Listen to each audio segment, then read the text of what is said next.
Posted by you/character_guest4227. My 45F daughter, 15F, suffers from severe social anxiety. It is incredibly crippling and has prevented her from participating in many extracurriculars and even affected her education over the years. I left my job 5 years ago to start homeschooling her and have since put her in therapy. The therapist and I have been working on getting her back into school more and more for the past year and a half. This is all to say, I am not trying to shame my daughter for her social anxiety at all.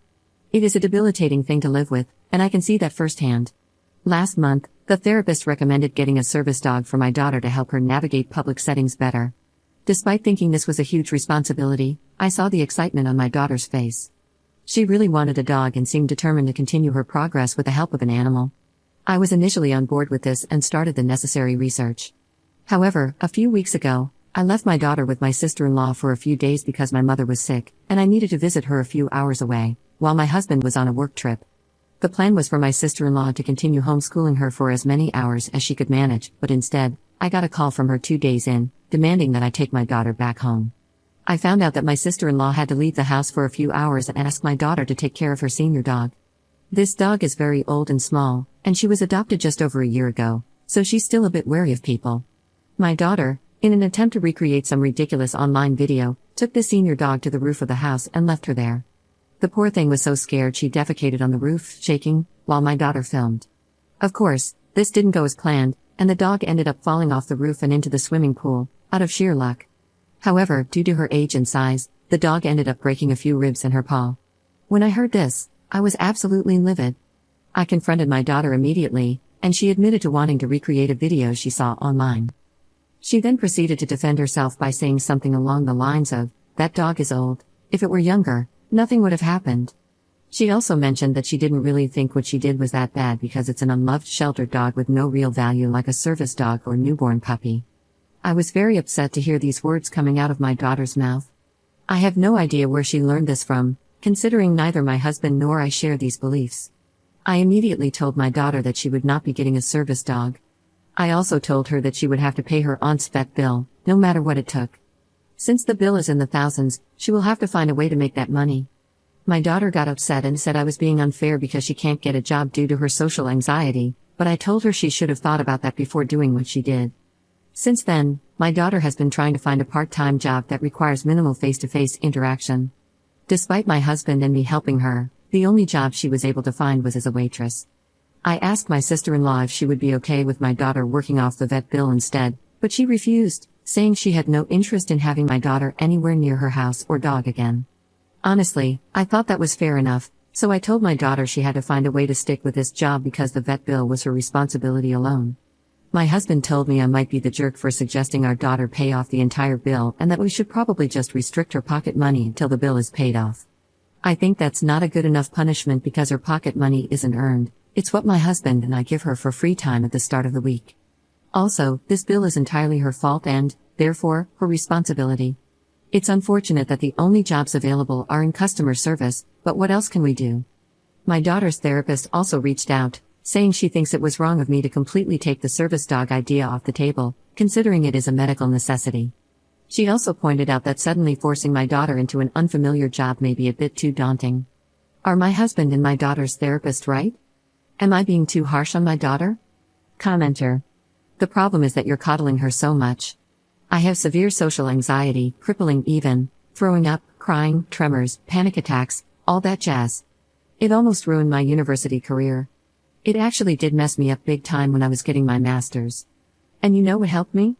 Being forced into uncomfortable situations, like getting a job. I'm tired of people saying that the only solutions are meds and therapy and living in a safe bubble. If your daughter isn't pushed out of her comfort zone, you'll have not only a little animal abuser but also someone who will be unable to function in society. And you won't be there forever to hold her hand. Ops response. What makes you think we aren't trying to put her into uncomfortable situations? My original post says we're working on getting her into school. The plan was to have her in college full-time. I also didn't raise her to be an animal abuser. I'm also getting tired of people comparing mental health issues. That will never be okay. I'm glad that worked for you, but my daughter was practically born with severe social anxiety. By the age of 8, she was wetting herself at school almost every day. She was crying, vomiting, and we were getting calls from teachers almost every day. I'm sorry for what you experienced, but it's not the same for a little girl. Was I supposed to get her a job at 10? We tried forcing her into school. We tried just a few days a week. We even tried leaving her at school and refusing to pick her up when she wet herself or vomited, sending her with spare clothes.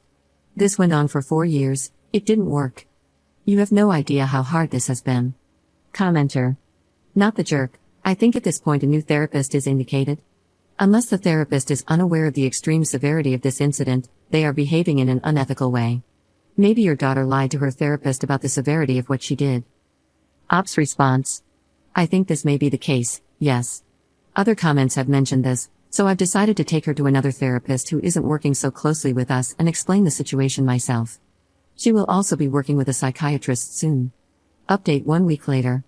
First off, I want to say that although I was warned Reddit could be brutal, you guys did not hold back. Shout out to the person who DM'd me, telling me to unalive myself and my family. I want everyone to know that I read almost every single comment, even if I didn't reply to all of them. To clarify, when I mentioned a service animal, I was referring to what I was initially told, a dog that could alert my daughter to panic attacks and help calm her down. However, after speaking to other resources, I now understand that what the therapist was actually talking about was an ESA, emotional support animal. Apologies for any confusion, this is all new to me. And yes, where we live in America, psychologists can prescribe simple anxiety meds. Also, yes, I obviously took away my daughter's phone and laptop after this incident.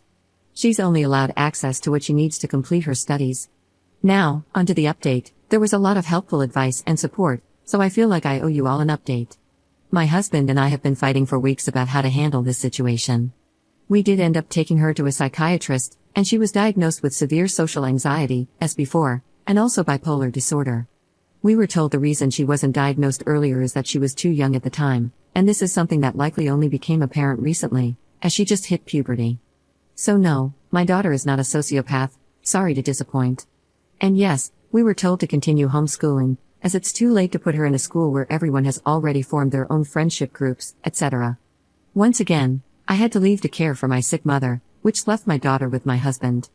Apparently, while I was gone, my husband thought it was a genius idea to show up at my sister-in-law's house and ask if my daughter could see the dog under supervision.